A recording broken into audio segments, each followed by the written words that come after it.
พี่บูรพาไม่แพ้หวัดดีค่ะโอ้หนูหวัดดีเดี๋ยวพี่เขาวาร์ปหนีอีกว่ะ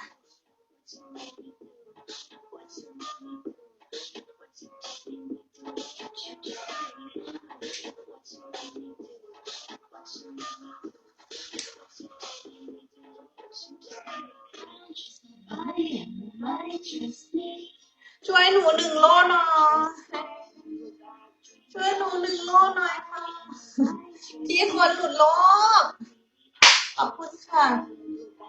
ช่วยหนู1 โลหน่อย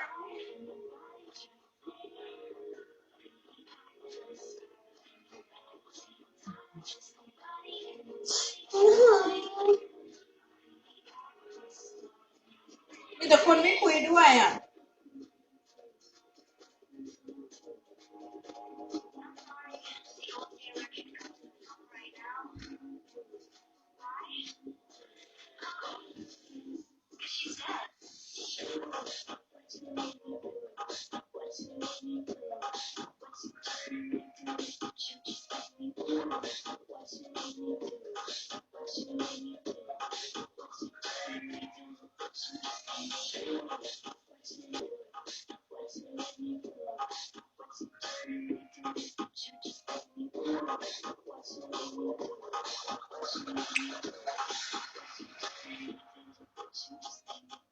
พี่คนหลุดโลกทำอะไรอยู่คะ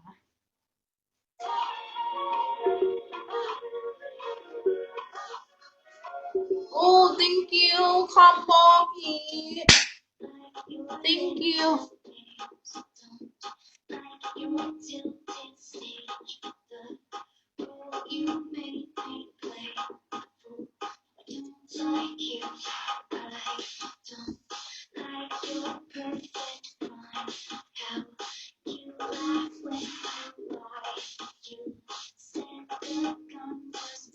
พี่ทาเคชิโอ้โหลืมหนูแล้วลืมยูทหนูแล้วทาเคชิจะช่วยยอดน้องหน่อยขาดอีก1 โลถ้ามีไม่ถึงก็ช่วยเท่าไหร่ก็ช่วยเป็นคาถามาก็ได้เป็นคาถาเป็นวินเนอร์ได้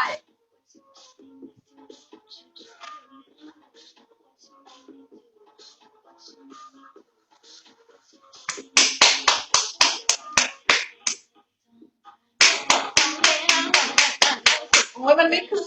นโอ้ยหมดเป็น100แล้วเนี่ยหมดเป็น100หนูได้20เองขอวินเนอร์รัวๆสัก9 ตัวเลยขอวินเนอร์สัก9 ตัวช่วยหน่อยค่ะพี่ทาเคชิช่วยยอดหนูหน่อยเขาก็ได้คนละ4-5 กล่องหนูปิดท้ายเดือนทำไม่ได้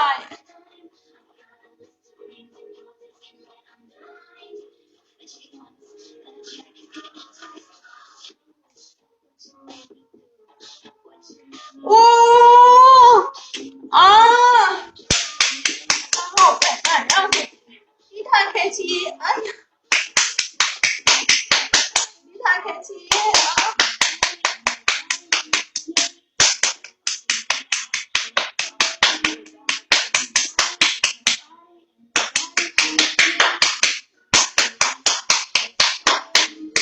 ทาเคชิค่ะ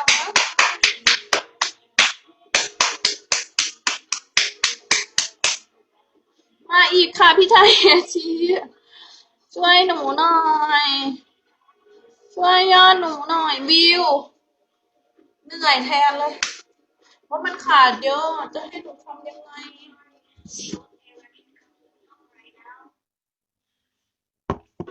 สายเปย์ก็ไม่มีช่วยหนูหน่อย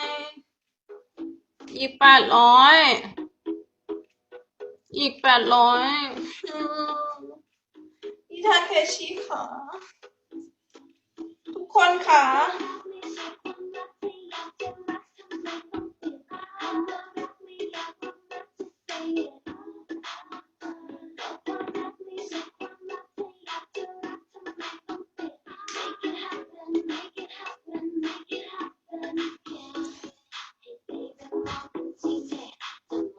พี่ทาเคชิอย่านิ่งค่ะพี่ทาเคชิอย่านิ่งสิคะ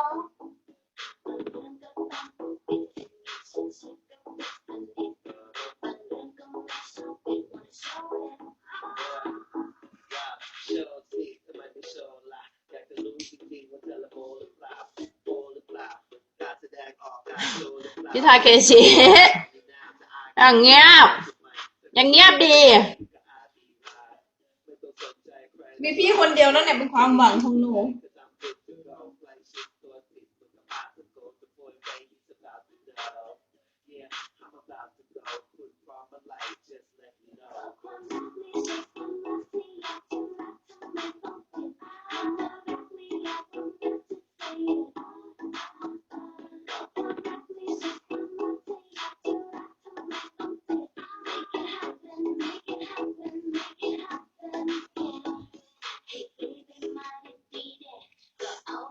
พี่ทาเคชิค่ะพี่จะนิ่งเกินไปแล้วนะพี่จะนิ่งเกินไปแล้วนะ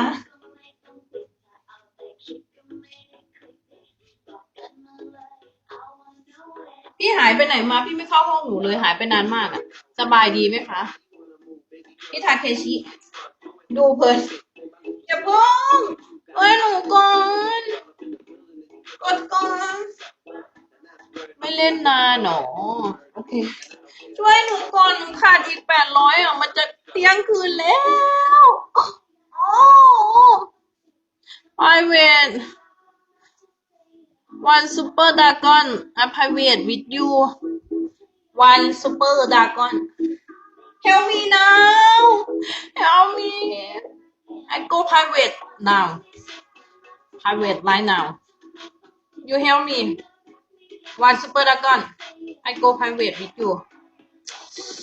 โอ้ตายแล้ว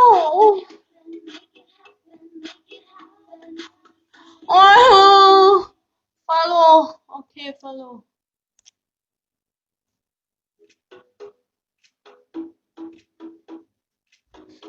ช่วยหนูหน่อยโอ้ยมันจะหมดเวลาแล้วตายแล้วพี่อเล็กซ์หรือเปล่าเนี่ยผู้น่าสงสารนี่ใช่พี่อเล็กซ์ไหมอ่ะ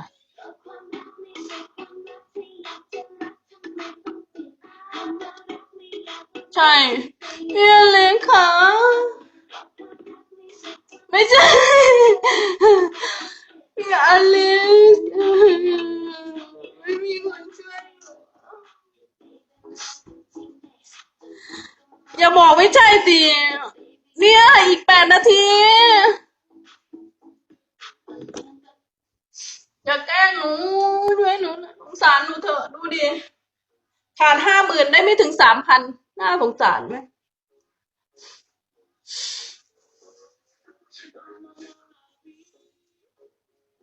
ขาดเยอะไหม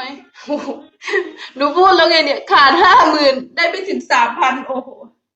ได้สัก10,000ก็ยังดีความหวังอยู่ตรงไหน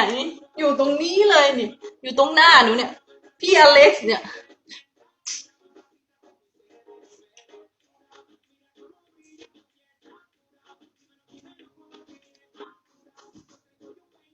ได้รถเหลืองก็โอเคแล้วเฮียพี่อเล็กซ์ค่ะได้รถเหลืองก็ได้แล้วค่ะวันนี้หมด29,000หนูเข้าใจเฮียช่วยเยอะไงใช่ไหมไม่มีเลย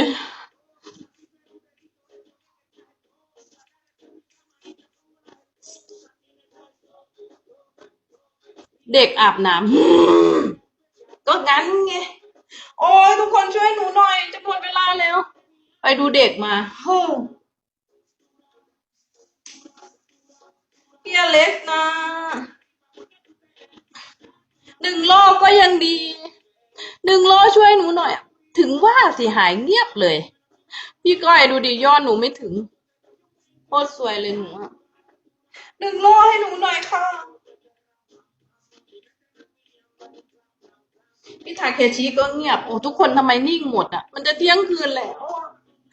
มันจะเที่ยงคืนแล้วมันจะเที่ยงคืนแล้ว